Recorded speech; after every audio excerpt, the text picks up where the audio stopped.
एक घर में माँ बेटी रहती थी। रात का समय था। दरवाजे पर खटखटाने की आवाज आई। माँ और बेटी बहुत गरीब थे, छोटे से घर में रहते थे। बेटी ने दरवाजा खोला तो वहां पर कोई नहीं था।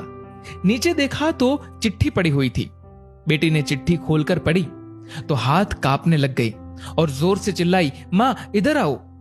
चिट्ठी में लिखा था, बेटी मैं तुम्हारे घर आऊंगा तुमसे और तुम्हारी माँ से मिलने, और नाम की जगह नीचे लिखा था भगवान।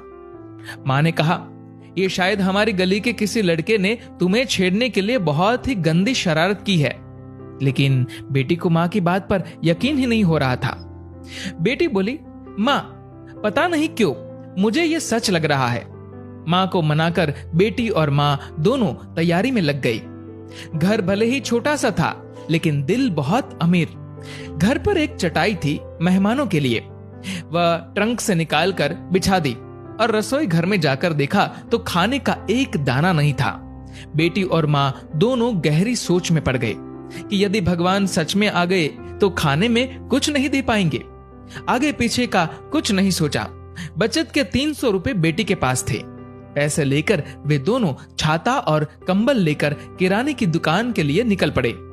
बारिश होने वाली थी और ठंड भी बहुत ज्यादा थी। एक पैकेट दूध, एक मिठाई का बॉक्स और कुल 200 रुपए की चीजें खरीदकर वापस लौटने के लिए ऑटो ले लिया, क्योंकि उन्हें लगा शायद भगवान घर पर पहुंच गए होंगे।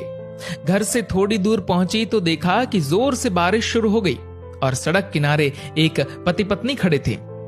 ऑटो पास से गुजरा तो लड़की ने देखा उनके हाथ में छोटा बच्चा रो रहा था।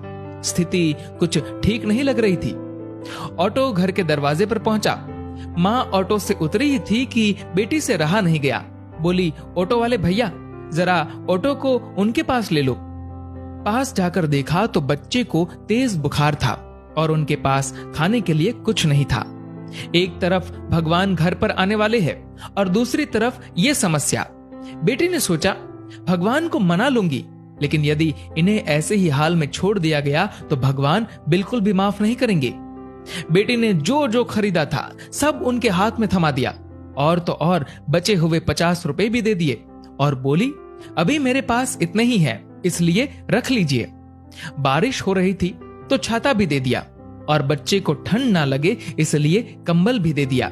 वहां से फटाफट घर पहुंची, ये सोचकर कि भगवान आ गए होंगे।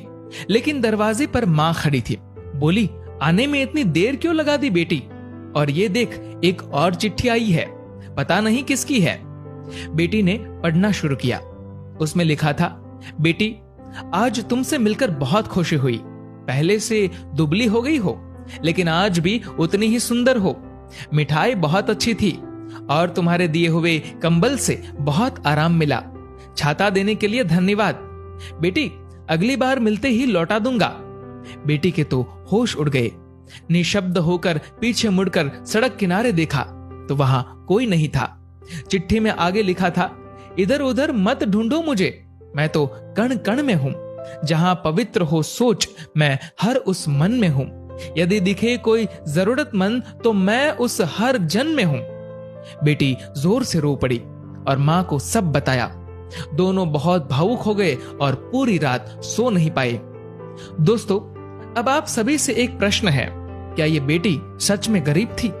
सोचिए और अपने दिल से इस सवाल का जवाब दीजिएगा, क्योंकि व्यक्ति मरने के बाद अपने साथ पैसे नहीं बल्कि कर्म लेकर जाता है। और जरूरी नहीं कि हर पैसे वाला व्यक्ति अच्छे कर्म लेकर जा रहा हो। इसीलिए कोशिश करें कि पैसों से अमीर हो या गरीब, लेकिन कर्मों से अमीर जरूर बने।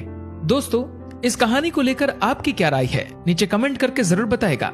और अगर आपको ये वीडियो अच्छा लगा हो तो इस वीडियो को लाइक करेगा और शेयर करेगा। और ऐसे ही और भी इंस्पिरेशनल वीडियोस के लिए सब्सक्राइब करें हमारे यूट्यूब चैनल को और फेसबुक पर फॉलो करें हमारे पेज को। धन्यवाद।